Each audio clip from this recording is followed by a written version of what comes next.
So AI is both a personal and professional assistant for me.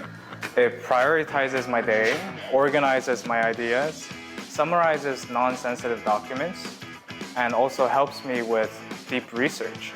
But quite often I find myself pushing back its answers, challenging its approaches, but also verifying its source of information just to make sure that I get the best help that I can get from AI.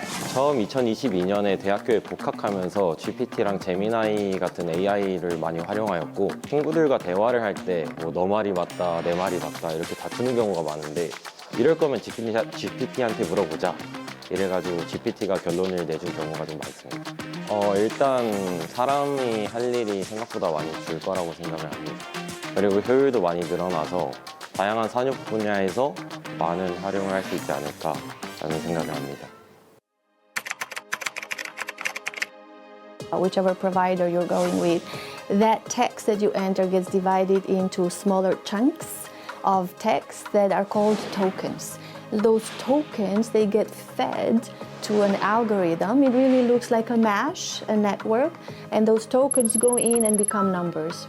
And those numbers become vectors if you try to visualize them. So they become from text to math. These sentences blurted out on these chat interfaces very quickly, but they are predicted one token at a time, one word at a time. This process happens in a data center. 인류가 축적해온 방대한 데이터 속에서 인공지능이 학습과 추론을 수행하는 AI 데이터 센터. 이제는 밤낮 없이 돌아가는 산업 현장을 학습하기 시작했습니다. 사람과 로봇이 함께 일하는 무인 공장을 완성하기 위해서입니다. AI를 결정하는 데이터와 그리고 GPU를 포함한 AI 반도체들이 집적이 되어 있어서 데이터들이 모이고 거기서 인공지능으로 학습이 되고 그리고 인공지능이 탑재된 수많은 공장이라든가 로봇이라든가 다양한 서비스들이 운영이 되는 하나의 어떤 전체 솔루션이나 플랫폼의 역할이 데이터 센터의 역할이에요. Right, so for manufacturers, there are a lot of very interesting opportunities now. You can collect the data in order to document everything that goes through a manufacturing process, right?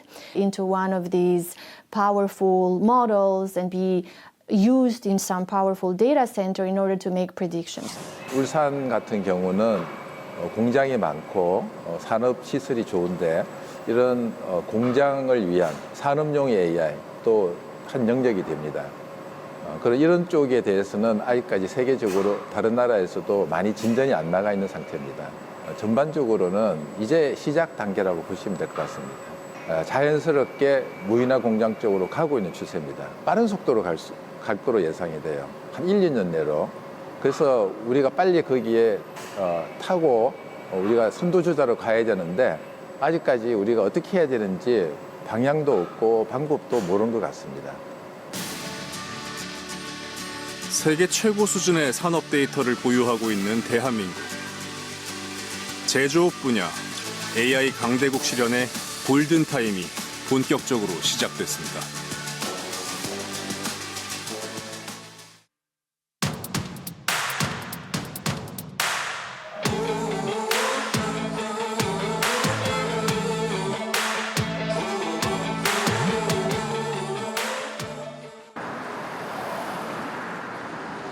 세계 최대 가전박람회 CES. 한때는 TV와 냉장고가 주인공이었으나 이제는 매년 글로벌 AI 기술 패권의 방향을 가늠하는 무대로 바뀌었는데요. 올해 이곳을 찾은 방문객은 14만 8천여 명. 코로나 팬데믹 이후 최대 기록을 갈아치웠습니다.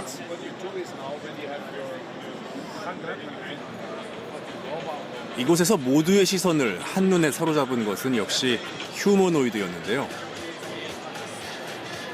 그러나 생산 현장에 투입되는 휴머노이드는 이미 대중들에게 익숙해진 키워드죠.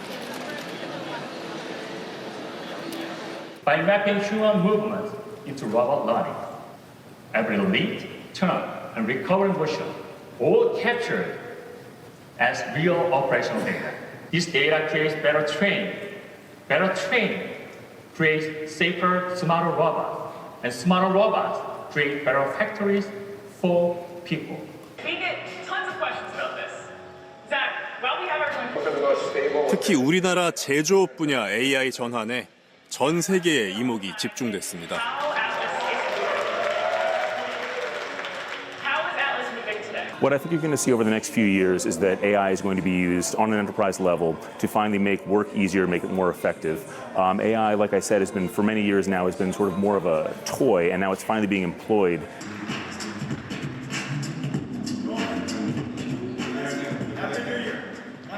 세계가 주목한 자리에서 가상 공간의 실제 조선소와 똑같은 환경을 만들고 AI가 학습하도록 하는 디지털 트윈 기술에 대한 찬사도 이어졌습니다. 세계 최대 AI 기업의 수장들이 완성도 높은 사례로 직접 대한민국의 기업을 지목한 건데요. One example, HD Hyundai.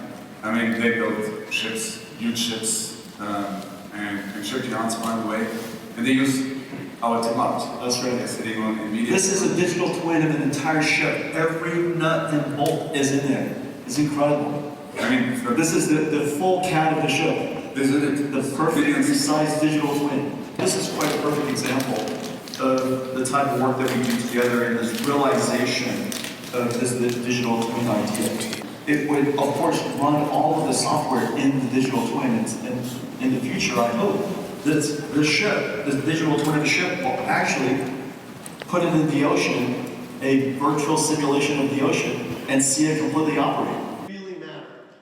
대한민국의 역량이 글로벌 AI 시대에서도 유효하다는 사실이 다시금 확인됐습니다.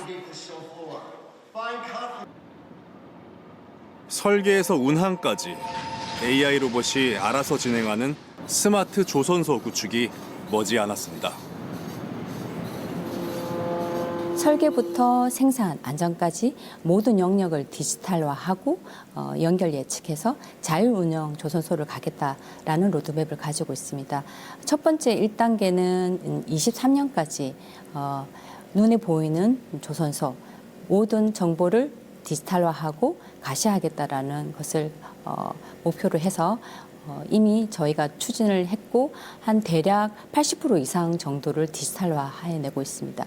그리고 2단계는 연결 예측 조선소입니다. 이는 앞서 축적한 데이터들을 이용을 해서 과거의 정보를 기반으로 미래에 어떤 일이 벌어질까를 미리 위험을 예측을 해서 대비를 하고자 하는 미래형 조선소입니다. 그리고 3단계인 마지막 자율운영 조선소는 30년까지 운영이 될 거고요. 이 경우에 있어서는 앞서 최적화된 조선소를 사람의 개입이 최소화되는 모델로 해서 피지컬 AI와 로지컬 AI를 결합을 해서 조선소가 자율운영 되도록 하는 것을 목표로 하고 있습니다. 2030년 생산 현장에 휴머노이드 전격 투입이 목표. 현재는 쌓아둔 데이터를 분석하는 2단계에 접어들었는데요.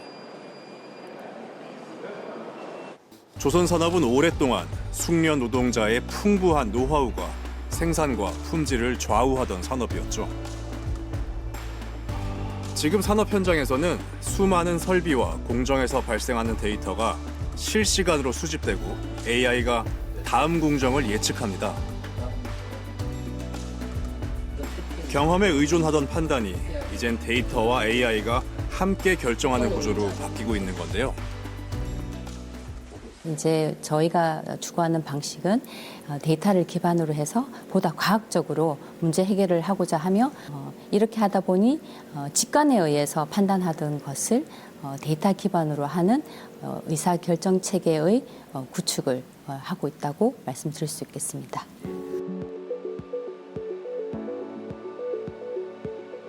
산업 데이터 수집도 AI가 하고 있습니다. 정광이 가득 쌓인 창고 위를 자율주행 드론이 날아다닙니다. 가로 형태로 쌓여있는 정광의 높이를 측정해 입고량을 파악하는 중인데요. 금속 추출 과정에서 오류가 발생하지 않도록 정광을 배합하는 일도 담당합니다.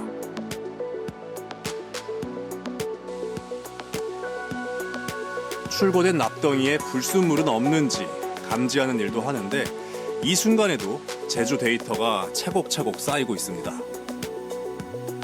사람의 손이 거의 필요 없는 스마트 팩토리 조성이 목표입니다.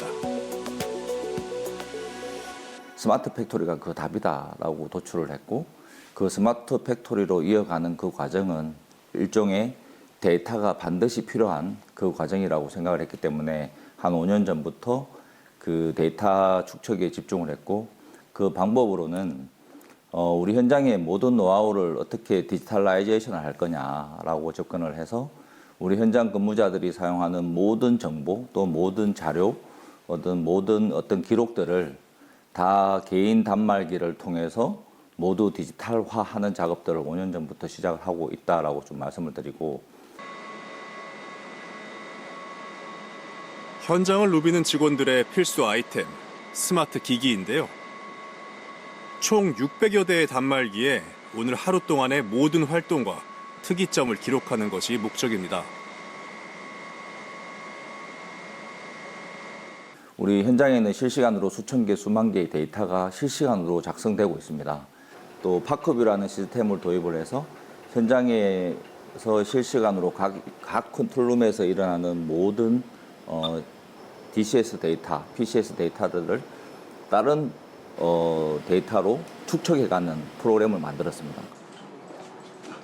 이렇게 성실히 쌓은 데이터는 베테랑 선배의 지식과 맞먹는 수준. 사실 과거에는 모든 오퍼레이팅이 사람의 손에서 이루어졌고 모든 계획, 조업 계획도 사람의 손에 의해서 이루어졌다라고 할 수 있는데요. 이게 현재 수많은 데이터들이 축적이 되면서 과거에 운전했던 그 데이터를 기반으로 예측 조업을 할 수 있다는 게 이 AI 조업의 가장 큰 장점인 것 같습니다. 예전에 수십 년간 해왔던 또 수년간 해왔던 조업 데이터를 기반으로 우리가 예측할 수 있다는 것은 이 조업을 함에 있어서 새로운 신입사원들이 들어왔을 때 수십 년 전에 우리 선배들의 노하우를 현재 녹여낸 기술로 그 자리에서 학습할 수 있거든요. 그러나 이 데이터가 한 곳에 모여 사용될 수 없다면 자산이 될 수도 없습니다. 실시간으로 모이고 빠르게 분석하고 안전하게 보관할 기반이 있어야 비로소 경쟁력이 되는 것인데요. 그 역할을 하는 곳이 데이터 센터입니다.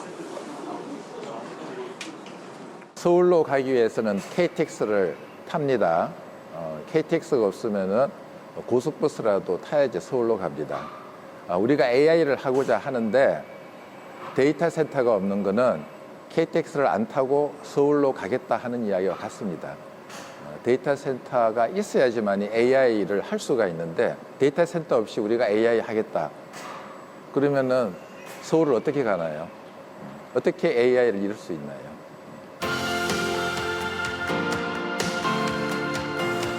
세계 각국은 이미 국가 규모의 엔진, 데이터 센터 구축에 속도를 내고 있습니다.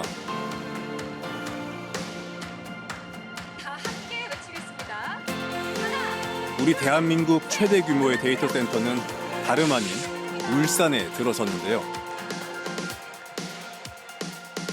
울산은 잘 아시다시피 사실 우리나라 제조업의 수도입니다. 그렇기 때문에 다양한 제조 시설을 가지고 있고요. 그에 따라서 그런 다양한 제조 시설들이 AI와 결합하게 된다면 스마트 팩토리라든지 아니면 공정 자동화 같은 그런 효과를 기대할 수 있는 측면도 있었습니다. 오랜 기간 쌓아온 산업도시의 데이터 기반이 결국 데이터 센터 착공을 이끌어냈습니다.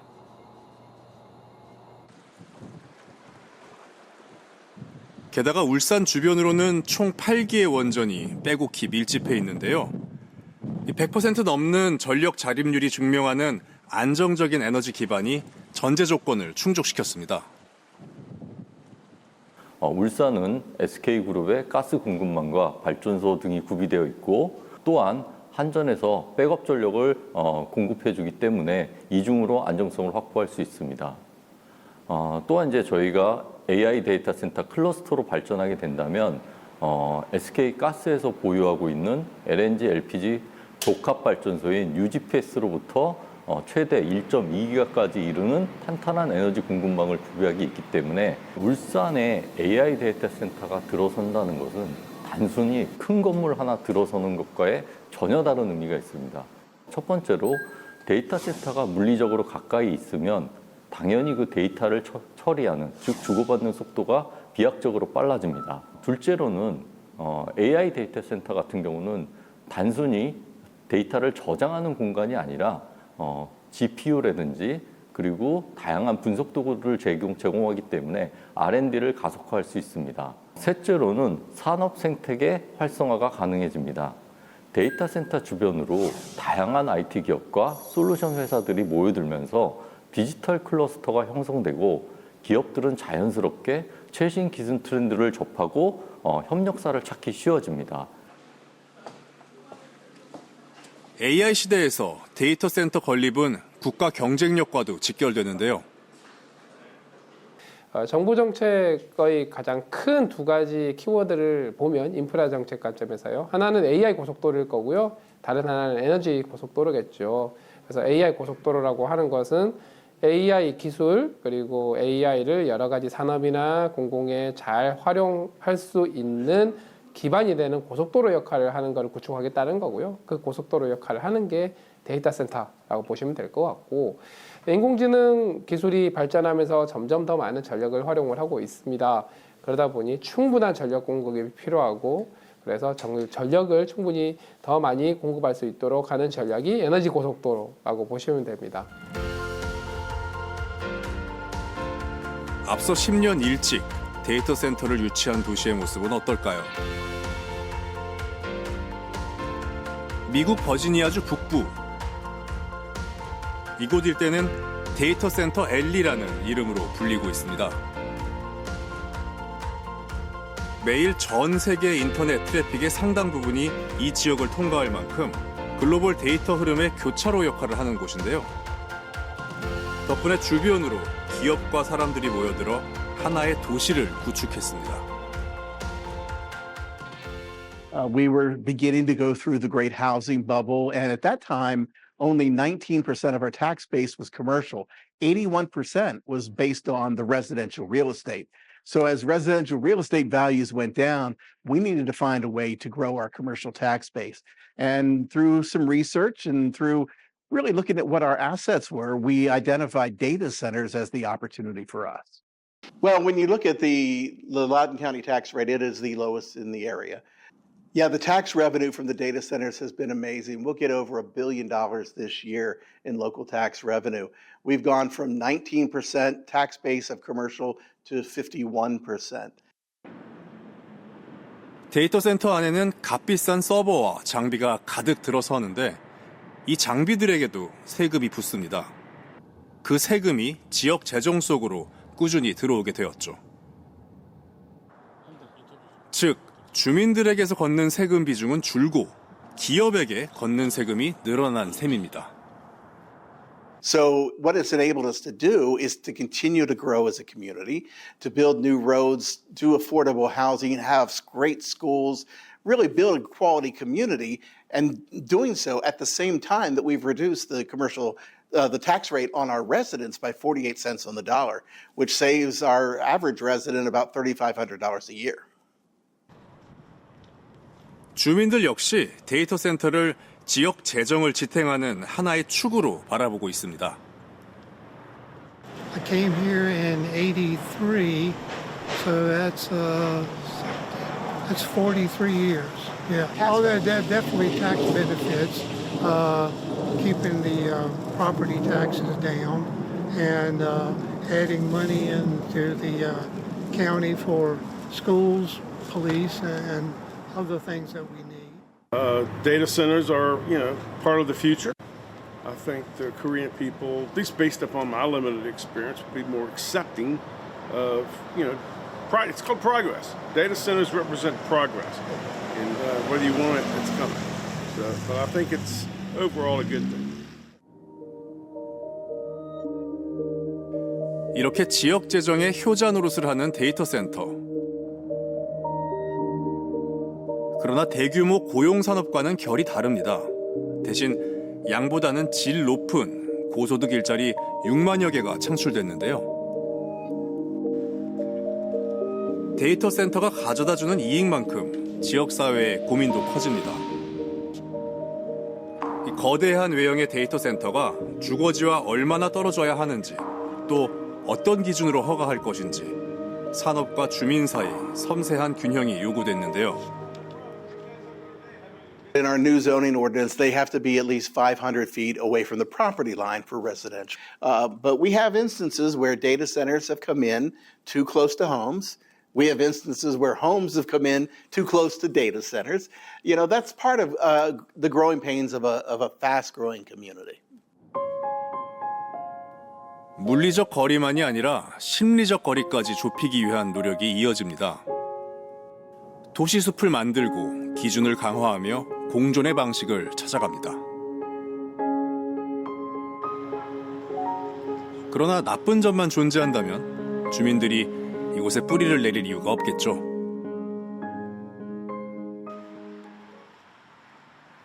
라우든 카운티의 데이터 센터가 포화 상태에 이르며 최근에는 이곳 페어팩스 카운티까지 확장이 이뤄졌습니다. 연방정부 기관과 IT 기업이 밀집한 도시로 오래전부터 통신과 데이터 수요가 꾸준히 형성된 곳인데요. For every one job that's generated at a data center, it creates another 4 jobs in the economy. And most of those jobs are in technology, whether it's aerospace or artificial intelligence or biotechnology or whatever the computational or storage needs are of those industries, they benefit greatly from being close to data centers, physically close to data centers. It's not a problem of, we know that it's fueling our economy. On the revenue side, I would have to refer you to the county on that. Our biggest challenge is having the talent and attracting enough talent to do the jobs. 이 변화를 이끌어갈 인재들은 어디에서 길러지고 있을까요? 학생 수 4만여 명 규모의 공립대학교. 지역 특성에 맞춘 학과를 전략적으로 키워온 곳입니다. How have you been? Amazon announced that they would put their headquarters here in Crystal City, which is near Fairfax County, where George Mason University sits. And right at that time, the university decided that they were going to be forward-thinking and supporting where Amazon was going to have its needs for the workforce, for workforce development. 산업 수요에 맞춘 교과과정 수립으로 산업과 교육이 같은 속도로 달리기 시작했는데요. 조지 메이슨대에서 나온 인재들은 실리콘밸리로의 유출도 드물었습니다. 산업과 대학이 같은 권역 안에서 맞물려 선순환 구조를 이뤄냈기 때문이죠. Something very unique about Mason is that about 70 to 80% of our graduates, they stay in the area. They don't need to go outside of Virginia or Northern Virginia in order to get jobs. That basically tells you that there's a big demand for jobs and the skills that we give to students in this area. 데이터 센터를 기반으로 도시 안의 직업군이 확대되고 세금을 적게 내게 됐으며 지역의 청년들은 일자리를 찾았습니다. 그러나 원하기만 한다고 당장 우리 지역 안에 데이터 센터를 지을 수 있는 것은 아니겠죠. 중요한 조건이 있었는데요. There's currently not enough power to feed to these data centers at maximum utilization, because they're built for a maximum utilization, but they're not being used at this point. So there are very important problems, I hinted at this earlier, to answer. How do you provide the power that is needed for data centers, right? Well more than half of the power used in Loudoun County is used by data centers. The power infrastructure across the United States was not prepared for this growth. We're starting to see all these new opportunities with solar and wind, battery technologies, hydrogen, fuel cells, and even more. We're starting to see small nuclear reactors that are being used. 막대한 전력 없이는 데이터 센터를 돌릴 수가 없습니다. 어떤 도시는 자연 환경 자체가 막대한 경쟁력이 되기도 했는데요. 북미 대륙의 북쪽, 캐나다 몬트리올. 이곳은 전력의 대부분을 수력 발전에 의존하고 있습니다. 그 시작은 무려 1920년대까지 거슬러 올라가는데요. 100여 년의 역사를 간직한 캐나다 퀘벡주의 부아노루와 대운하. 당시 하루 3천여 명의 인력이 투입돼 만든 폭 1km, 길이 24km에 달하는 인공 운하입니다. 운하 조성에 맞춰 수력발전소도 함께 지어졌는데 60여 개에 달하는 수력발전소는 현재 퀘벡주의 주 에너지원으로 쓰이고 있습니다. Of course, the fact that 99% of our energy is renewable is a big asset. So any country that wants to develop that particular sector, of course, is welcome to try with that asset. It's one of the most beneficial asset that we have in order to attract data centers in Montreal. Now, for the past 10, 15 years, we had a lot of data centers that we attracted in Montreal. So we have more than 65 data centers. 보기만 해도 시원한 자연 환경이 산업 인프라의 일부로 작동하고 있는 건데요. 기업 입장에서는 장기적인 비용 예측이 가능한 이곳을 마다할 이유가 없습니다. 덕분에 캐나다는 글로벌 데이터 센터 경쟁에서 유리한 입지를 확보할 수 있었죠. Data centers, we want to target our efforts into value-added operation. And that's why it's interesting to see that in this global competition for data center, we're able to choose what kind of projects we want in Montreal. 거대한 자연을 연산 자원으로 삼은 Q스케일 데이터 센터. 다양한 데이터 센터들 가운데서도 Q스케일이 주목되는 이유는 수력 기반 저탄소 AI 데이터 센터 모델로 열회수 시스템까지 구축하고 있다는 점입니다. Yeah, I think green data centers, low carbon, are really important because AI is taking a lot of energy and it's going to go higher and higher. So we need to be efficient energy using clean energy sources because if not, that will eventually consume more than transportation in airplanes. So we need to find solutions that are efficient for the planet as AI is just growing and growing and not stopping any day. 연산이 늘어나면 전력 소비는 동시에 증가합니다. 그렇기 때문에 청정 에너지를 기반으로 효율을 높이지 않는다면 AI의 성장은 또 다른 부담이 될 수 있습니다. 이런 고민 속 Q스케일의 전략적 선택의 결과는 고스란히 지역의 이익으로 이어졌는데요. Also to reuse the heat from the servers because it's wasted. So we built a system that let us capture the heat, transport it about 1.5 kilometers away to greenhouses, so they can use that heat for free to heat the greenhouses and grow, for example, little fruits, strawberries, blueberries.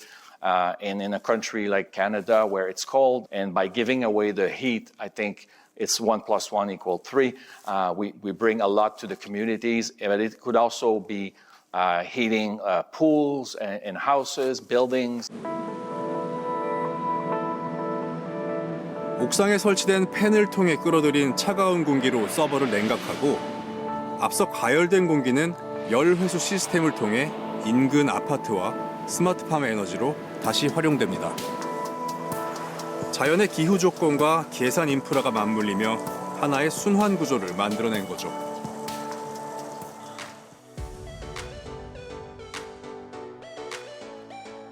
몬트리올은 이 인프라 위에서 일찍이 연구 역량도 성실하게 키워왔습니다. 그 중심에 있는 기관이 바로 밀라인데요. AI 3대 거장 중 한 명인 요슈아 벤지오 교수가 2017년 설립을 주도했는데 세계적으로 유명한 인공지능 연구기관 중 하나로 자리 잡았습니다. 이곳은 정부의 재정 지원을 받는 비영리 연구기관. 세계적 연구자들이 머리를 맞대고 딥러닝을 중심으로 한 기초 연구를 수행하는 곳인데요. The idea was to create an independent research institute that would pursue 4 great missions, 4 great pillars. One is cutting-edge research, so making sure that Quebec and Canada stays at the forefront of the research. The second one is making sure that we attract and that we retain some of the best talent in the world. The third one was what we call AI adoption, so making sure that as we progress on the AI research, we do our best to make sure that this goes into the world, into the labs, and ultimately into businesses, into governments, and so on. 이외에도 정부 지원을 바탕으로 운영되는 연구 플랫폼이 다양하게 존재합니다. 이곳은 연구 결과가 산업 현장으로 직접 이어지도록 돕는 이바도. 공공의 지원 아래 인공지능 연구 역량을 키우고 있다는 점은 밀라와 결을 같이 하지만 이바도는 산학연 협력을 통한 AI 상용화에 집중하는 솔루션 기업입니다. We are very good connector in that respect, connecting academe with the industrial sector. And we do that with a dedicated team. So it's one thing, it's very important to have very good research that can be translated, very important to have eager companies, but this needs to be assisted and helped. AI 다음 주자로 떠오르는 양자 기술에 대한 연구 개발도 이미 진행 중입니다. 대학이 인재를 키우며 기업의 협력을 통해 창업과 투자를 이끌어내는 건데요. 대학과 기업의 가교 역할을 하는 비영리 조직 등 생태계 구축에 퀘벡 정부는 무려 5천억 원가량을 투입했습니다. So here in district, we have a great University de Sherbrooke, where we train very excellent, good talents in quantum technologies.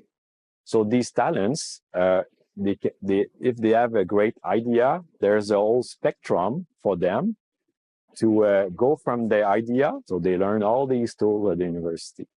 Then they come in this building here and they work with QV Studio. The QV Studio allows them to make the business plan of their company, and they are supported with business experts. They pair the students with seasoned CEOs, seasoned scientific people. They even help with their salary. There's a lack of talent, and you need those young people that are in the city that you want to keep in your own city and want to have a life in there and create jobs in there, get their interests very young. I would say from the city's point of view, you need to make sure that there's a quality of life. Those people that actually are going to work in this industry needs to see themselves in your city, so that you need attractive quality of life in your city, so they attract as well foreigners and other people that will actually make your quantum industry. 인재를 키우면 그 인재가 기술과 기업을 만들고 그 기업이 다시 도시를 성장시키는 구조가 확실하게 잡혀 있는 모습이죠. This building here is an example. This was not built by a researcher. It was built with the partnership of the city of Sherbrooke, the university, the colleges, the Quebec government, where we all pitch in to make a space where the talent can succeed. You need to have academia, government investment. Other important, very important things. You need to be patient, and you need patient investment. 드넓은 자연 환경부터 완성된 산학연 협력 구조까지 몬트리올은 이미 여러 조건을 갖추고 있는 듯 보입니다. 그러나 이들도 여기서 멈추지 않고 에너지원 다변화와 새로운 냉각 기술 전환까지 미래를 위해 끊임없이 대비하고 있는데요.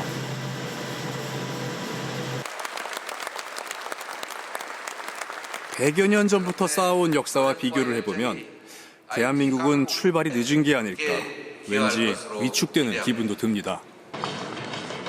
그러나 출발이 늦었다고 경주를 포기할 수는 없겠죠. 대한민국도 AI 인프라 구축 준비가 한창인데요. 울산의 역할이 굉장히 중요한데요. 첫 번째, 대규모 데이터 센터가 울산 지역에 만들어집니다. 그리고 AI 전략위원회가 발표한 어떤 비전 중에 하나가 2030년 피지컬 AI 1위 국가가 되겠다라고 하는데, 그걸 실현하기 위한 굉장히 중요한 어떤 테스트 베드이자 어떤 리더의 역할을 울산 지역의 산업과 그리고 울산 지역의 데이터 센터에서 만들어지는 피지컬 AI 기술. 대한민국 제조업의 중심지 울산. 자동차, 조선, 석유화학 산업 엔진에서 발생한 방대한 공정 데이터가 오랜 시간 축적돼 왔습니다. 울산 지역에 만들어질 데이터 센터는 AI 모델을 엄청 잘 만들겠다를 넘어서서 울산과 소위 말하는 부울경 일대에 있는 조선, 항만, 해양, 거기와 관련된 정밀 제조 등등등 로봇도 있고 그렇죠. 굉장히 많은 데이터들이 집적이 되어서 그 집적된 데이터로 만들어진 AI는 소위 말하는 산업, 개별 산업을 정말 잘 이해하는 피지컬 AI가 만들어질 겁니다. AI 데이터 센터를 움직이는 힘, 결국 전력인데요. 지난해 12월 울산에 중요한 변화가 생겼습니다. 바로 분산 에너지 특구 지정. 전력 생산과 소비를 지역 단위로 설계할 수 있는 제도적 기반을 마련한 겁니다. 데이터 센터와 같은 대규모 전력 수요 시설을 보다 유연하게 배치할 수 있는 조건이 마련된 셈이죠. 게다가 비교적 저탄소 전력원을 활용할 수 있는 환경까지 갖추고 있는데요. 전력에 대한 기반이 기초적으로 많이 갖고 있는 상태입니다. 거기다가 요 가까운 데에 원자력 발전소들도 대형 원자력 발전소들도 있고요. 또 풍력에 대한 또 준비되어 있고, 그리고 현재 또 지어져 있는 가스 기반의 가스 터빈 기반의 많은 전력 공급 가능한 인프라들이 지금 있어요. 그래서 현재 울산에는 지금 들어오기로 되어 있는 데이터 센터 외에도 그보다 거대한 더 많은 데이터 센터를 지어도 전력이 부족하지 않는 그런 아주 좋은 조건을 갖고 있습니다. 이러한 인프라들이 울산의 미래를 어떻게 바꾸게 될까요? AI 데이터 센터가 생기게 되면 AI 산업이 발전할 수 있는 토대가 되고, 마치 예전에 고속도로가 우리나라 산업을 이끌어갔던 것처럼 AI 데이터 센터가 우리나라 AI 산업의 발전을 이끌어가는 토대가 되고, 이 토대 위에서 다양한 플레이들이 나와서 실제 우리나라 산업을 발전시킬 걸로 기대하고 있습니다. 더 이상 속도를 늦출 이유는 없습니다. 정부 역시 AI 3대 강국 실현을 내세우며 국가 전략을 가속화하고 있죠. 그러나 정작 발목을 잡은 것은 다른 부분에 있었는데요. 사실 이 데이터를 오픈해서 우리가 활용해서 운전한다라고 이제 하는 거는 기업 입장에서는 굉장히 큰 리스크가 존재할 수밖에 없습니다. 그동안 제련소에서 가지고 있던 모든 노하우, 그 데이터가 혹시 유출되지 않을까라는 이제 걱정을 할 수밖에 없는데요. 이런 거는 이제 계속 우리가 쿠팡 사태부터 해서 여러 가지 데이터 유출 사태가 나고 있기 때문에 더 심해지는 것 같거든요. 보안은 지금은 기업의 어떤 생존과도 걸려 있는 문제인데요. 기술적 격리 그리고 독립적인 네트워크망을 구성을 해서 데이터를 처리할 때도 안정적으로 암호화되는 그러한 체계가 좀 구성이 돼야 될 것으로 보이고요. 그리고 두 번째는 여러 가지 침입이라든지 해킹에 있어서 상시로 그런 이상 징후가 감지될 수 있는 체계가 담보되어야 할 것 같습니다. 앞서 확인한 캐나다는 비교적 비어있는 부지에 새로운 인프라를 세운 것이었는데요. 그러나 울산은 다릅니다. 이미 산업 기반이 촘촘하게 구축된 도시니까요. 수십 년간 축적된 공정 데이터와 기업의 핵심 기술이 집약된 공간.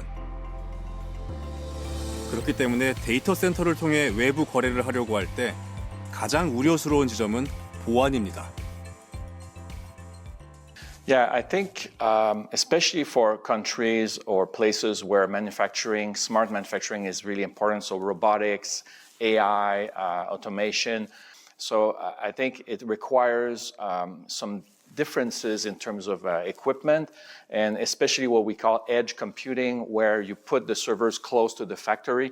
I'm seeing a lot of potential for having data centers inside factories or close to factories.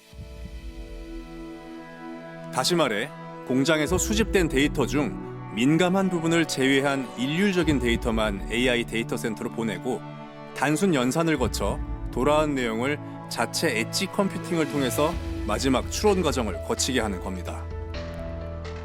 이렇게 정제된 산업 데이터가 외부로 빠져나가지 않도록 국가가 관리하고 책임지는 소버린 체계 구축도 필수 조건입니다. I believe that countries should be independent. Each country should have their own sovereign AI, sovereign data cloud. I think it's key. It doesn't mean that they don't talk to each other, but it's really important that countries now are independent and they don't rely on foreign countries for their AI. 실제 한국에서도 많은 기업들이 이 라마라고 하는 생성형 AI를 다운로드 받아서 인터넷에서 자기네 어떤 공장이라든가 업무에라든가 활용하는 경우가 되게 많고, 그것 때문에 이게 오픈소스긴 하지만 외국 모델의 가장 기반이 되는 모델, 즉 저는 이거 육수라고 표현을 합니다. 육수가 잘 만들어져 있으면 온갖 요리에 다 쓸 수 있으니까요. 근데 이 육수를 만들 수 있는 기술을 외국에 완전히 의존하게 되면 그 자체로서 공급망 문제가 생길 수 있거든요. 제조업 AI 전환을 위한 기업들의 노력과 규제 완화, 핵심 인재 양성과 연구, 이를 국가 경쟁력으로 발전시킬 정부의 과감한 투자까지, 이 모든 것을 가능하게 하는 것이 AI 특구입니다. AI 데이터 센터는 우리가 알다시피 빅테크들에서는 몇십조 단위로 투자를 하고 있습니다. 조 단위 이상의 투자는 일반 기업이나 개인은 쉽지가 않죠. 그래서 그런 거는 국가에서 정책적으로 투자를 해줘야 되고요. 그 인프라를 가지고 마음대로 개발할 수 있는 회사들, 또 사용하고자 하는 회사들이 마음대로 사용할 수 있게끔 여건을 만들어줘야 됩니다.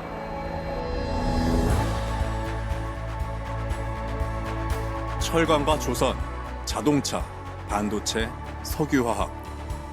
산업의 시대는 언제나 엔진이 바뀔 때 새로 도약했습니다.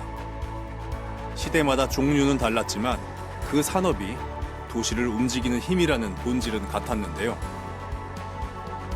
우리는 지금 대한민국의 한 시대를 지탱해온 엔진이 멈춰서는 순간을 지나고 있습니다. 이제 또다시 교체의 순간이 찾아왔는데요. 풍부한 전력을 뒷받침할 환경, 지역에서 키운 인재, 철저한 보안을 위한 정부 지원, 이 세 가지 조건이 맞물릴 때 대한민국의 다음 동력이 움직일 겁니다.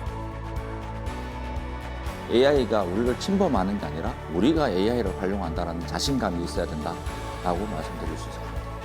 You need to build an ecosystem that goes with academia, government, and industry. You need to have very strong collaboration between the partners. 지역 인재 양성 체계와의 연계, 그리고 전력 공급을 하기 위한 재생에너지 인프라와의 연계, 이런 것들이 전체적으로 잘 연계가 되면 도시가 한 단계 성장할 수 있는 굉장히 중요한 촉매제가 될 수 있습니다. 결국 기술을 다루는 사람의 변화를 이끌어내는 산업만이 AI 전환의 진정한 승자가 될 것이라 확신합니다.